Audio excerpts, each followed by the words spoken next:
บายดีพี่น้องพ่อกับพ่อเตื่อยคนบ้านนาอีกมื้อนี้เนาะมื้อนี้พ่อเตื่อยสิมา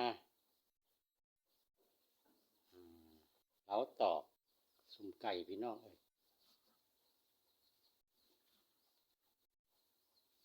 หลังจากขึ้นจากบ้านคันพี่น้องสบายดีเราตอกไก่พี่น้อง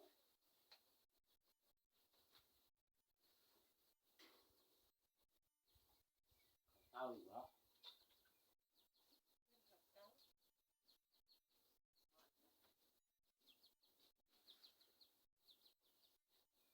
เตื่อยขึ้นจากบ้านคันพี่น้องมันแดด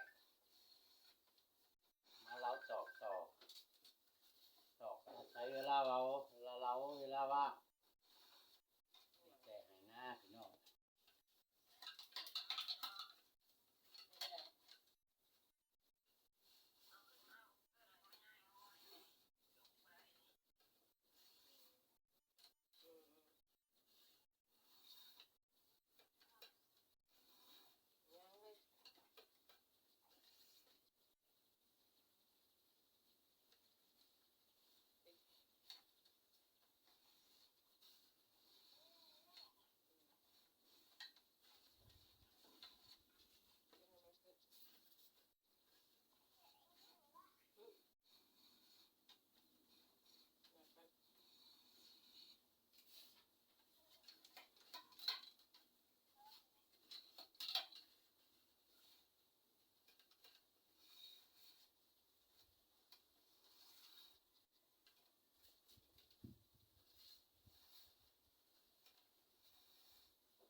บ่เห็นว่าหัวตั้งกิน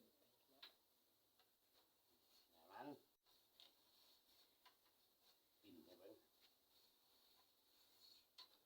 ปิ่นให้มันเรียนนั่นหนึ่งก็ได้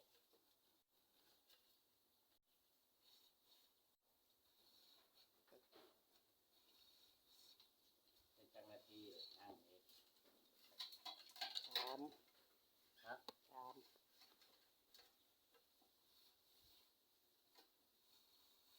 ใส่เวลาว่างเป็นประโยชน์พี่น้องกินแต่ปั้นขั้นให้ขั้นหน้าแล้วก็มาแล้วตอกพอได้สารสุ่มอีก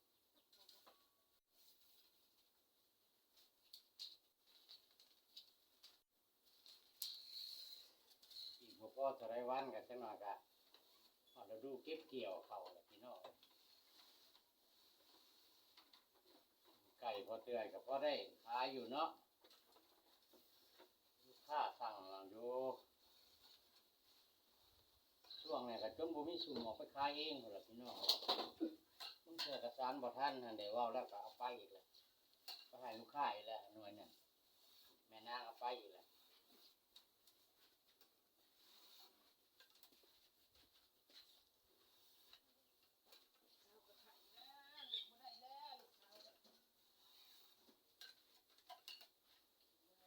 พอบอกเส้นบ่ได้มาบ่ซะบ่ได้มา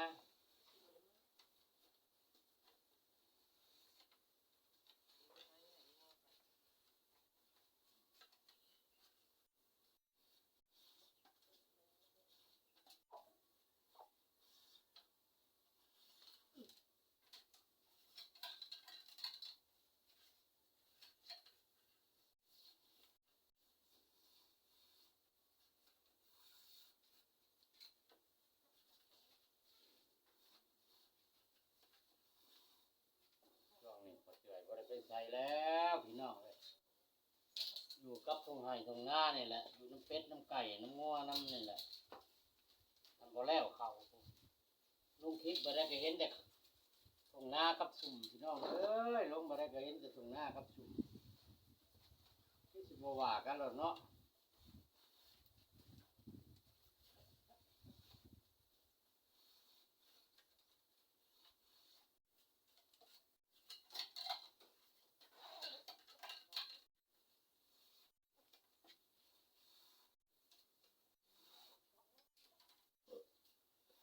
อืม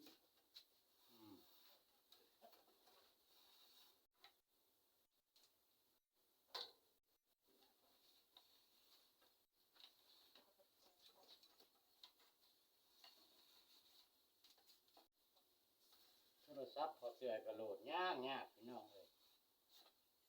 ตกมาช่วงนี้เป็นหยังความจำมันเต็มบ่บางเทื่อบางคลิปก็โหลดก็บ่ได้โหลดแล้วก็บ่ได้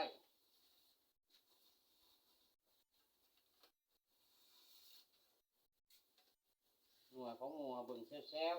ๆหน่วยของพอเตือนย้อนบินใกล้ก็บ่ได้พี่น้องเอ้ยได้ยินเสียงรถก็บ่ได้ย้อนบินอยู่เทิงผู้ก็บ่ได้มันก็เลยเฮ็ดให้การโหลดช้าพี่น้องเอ้ยถ่ายคลิปไปแล้วก็บางเทื่อก็โหลดก็บ่ได้ครับมันหล่มเร็วอ่ะ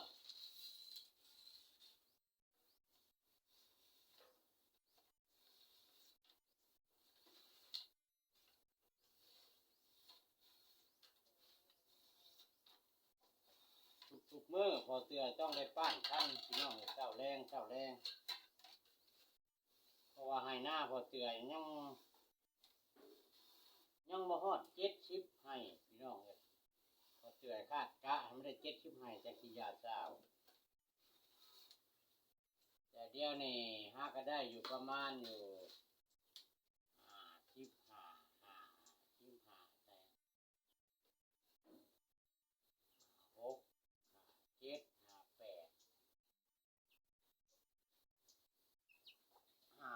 59ให้59 60พอเตือนคาดกะให้มันได้70ปลายหน่อยๆพี่น้องเอ้ยพอเตือนจังสิยาเช้า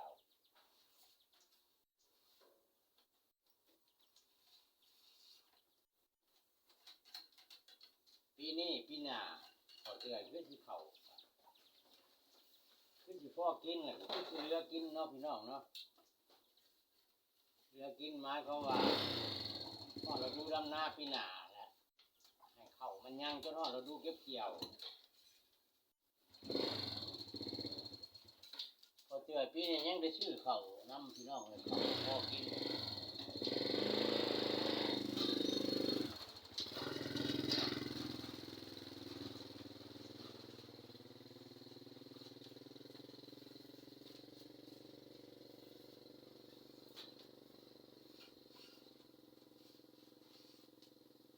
แม่นางเอาสุ่มไปส่งลูกค้าไปย่ายงัวน่ะอยู่หน้าทึ่งลูกสาวกับไข่ย่ายงัวกับบ่ได้ช่วงนี้คนเป็นไข้หวัดหลายเด้อพี่น้องเอ้ยเป็นหวัดเป็นไอเนาะวาง2 มื้อก่อนน่ะลมมาก็คืออันลมฤดูหนาวเลยพี่น้องเอ้ยไข้เหมือนว่าฤดูหนาวมาเยือนนี่แหละลักษณะนั่นแหละเฮ็ดให้คนเป็นหวัดเป็นไอพี่น้องเอ้ยเด็กน้อยไปโรงเรียนก็มีแต่ผู้เป็นหวัดเป็นไอ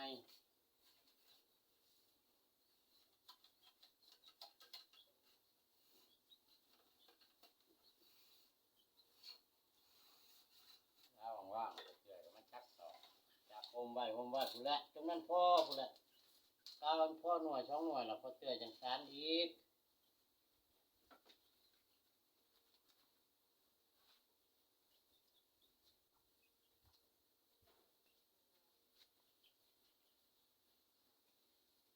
ฮะมาฮอดนี่ก็พอเตือเขาโจกคลิปไว้สำนี้เนาะพี่น้องเนาะไว้พอกันคลิปหน้า